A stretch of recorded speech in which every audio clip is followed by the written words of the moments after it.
Hello everyone, today will be discuss about the neurogenic shock. जैसे पहले के three lectures में हमने हाइपोवोलेमिक शॉक के बारे में पढ़ा है, सेप्टिक शॉक के बारे में पढ़ा है, कार्डियक शॉक के बारे में पढ़ा है, एंड देन अभी है न्यूरोजेनिक शॉक। न्यूरोजेनिक शॉक के अंदर क्या होता है इसका कोज क्या होता है, या कोई भी एक्यूट स्पाइनल इंजरी हो जाए, कोई भी एक्यूट स्पाइनल इंजरी हो जाए तो जिसकी वजह से ये शॉक प्रोड्यूस होता है। जैसे अपना ये जो ब्रेन है, ठीक है, ये स्पाइनल कोड हो गई, ब्रेन के अंदर प्रेजेंट होते हैं एएनएस। एएनएस के दो पार्ट होते हैं, एक होता है सिंपैथेटिक नर्वस सिस्टम और एक होता है पैरासिम्पैथेटिक नर्वस सिस्टम।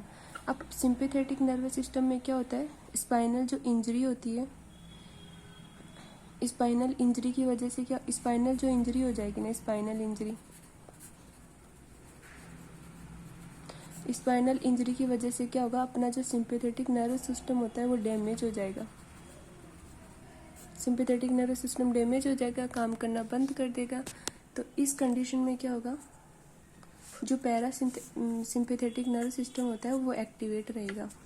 इसके कॉज देखो, ट्रॉमा, स्पाइनल कॉर्ड ट्रॉमा हो जाए, स्पाइनल कॉर्ड का एक्यूट स्पाइनल इंजरी हो जाए, पैराप्लेजिया हो जाए, क्वाड्रीप्लेजिया हो जाए। ये जो कंडीशन होती है क्वाड्रीप्लेजिया में क्या होता है, जो बॉडी से नेक के नीचे का जो कंप्लीट पार्ट होता है वो पैरालिसिस की कंडीशन में हो जाता है, और पैराप्लेजिया में हाफ बॉडी पार्ट पैरालाइज हो जाता है, उसको बोलते हैं पैराप्लेजिया। इसके सिम्टम्स क्या आते हैं, चेस्ट पेन होता है पेशेंट में, ब्रेडिकार्डिया, मोस्टली ये तो कॉमन सिम्टम्स हैं जो सारे शॉक डेवलप करते हैं। ये वाले जो कॉमन सिम्टम्स होते हैं, chest pain, bradycardia, cyanosis, difficulty in breathing, all shock, सारे जो शॉक होते हैं वो क्या करते हैं, ये सिम्टम्स प्रोड्यूस करते हैं, कॉमन सिम्टम्स है ये तो। अब अगर सिंपैथेटिक नर्व सिस्टम डैमेज हो जाएगा, पैरासिम्पैथेटिक नर्व सिस्टम वर्क करेगा। जैसे मैंने पिछले शॉक में बताया, अभी जो सेप्टिक शॉक बताया था उसमें बताया था कि ये कैपिलरी है, इस कैपिलरी के अंदर स्पाइनल इंजरी हो चुकी है, ये इसकी इंटरनल एंडोथेलियल है, ओके। अब पैरासिम्पैथेटिक नर्व सिस्टम का जो रिसेप्टर होता है वो होता है एसिटिल कोलिन।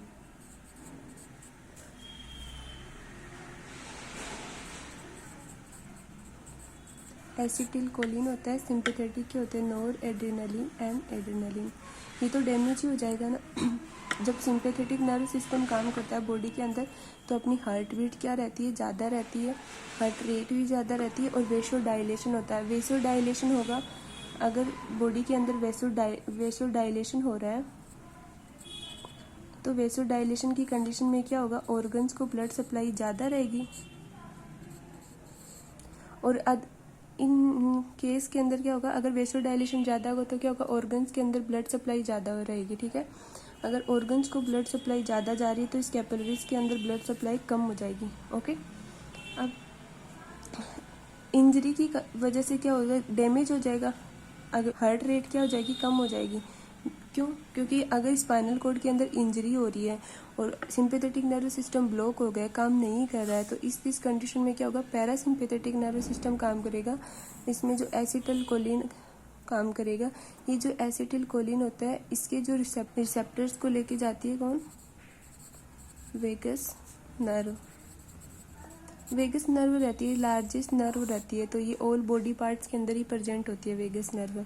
तो फिजियोलॉजी में देखेंगे तो क्या होगा, dysfunction of SNS, sympathetic nerve system dysfunction हो जाएगा, जिससे लॉस ऑफ सिंपैथेटिक टोन्स कम हो जाएंगे, वेसो डायलेशन होगा, वेसो डायलेशन की वजह से क्या होगा, वीनस रिटर्न कम आएगा। पहले तो ऑर्गन्स को ब्लड सप्लाई ज़्यादा रहेगी, ठीक है, और अगर वेसो डायलेशन ज़्यादा रहेगा तो ये जो वेस्कुलर परमेबिलिटी भी बढ़ जाएगी, और यहाँ पे जो एंडोथीलियल है इसके अंदर गैप्स डेवलप हो जाएंगी। अब ये जो गैप्स होंगे इसके थ्रू क्या होगा, ब्लड और ज़्यादा पास होगा,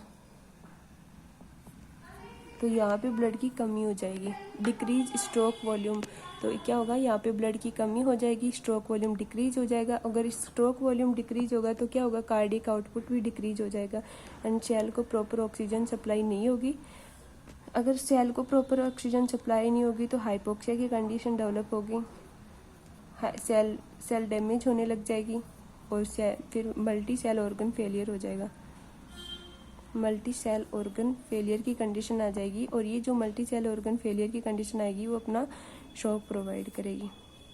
ओके, सेम प्रोसेस है। अब हाइपोक्सिया की कंडीशन होने के बाद में जो प्रोसेस होती है वो सेम प्रोसेस रहती है।